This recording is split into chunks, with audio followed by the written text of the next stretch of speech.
Construction. Sorry about the drone noise, but just be here for a minute. I'm here with my most recent got anything you want to tee our audience with talking about the project before we take a look at it via drone real quick? Well, there's a lot of times a lot of problems. Kirby helped me out, and his crews were out before he continued work. I'm really happy with the project. Looks real nice.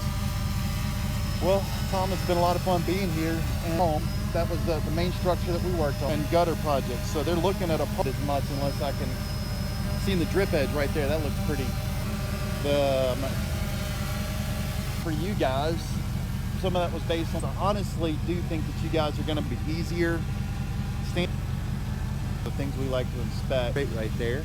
Maybe get a look at the shingles even. Go up. Didn't originally have any. Made a big difference. DIYer. It's a cool project, and it's really run down just time. And I know this project, and you here and get this. Like we said, guys, so.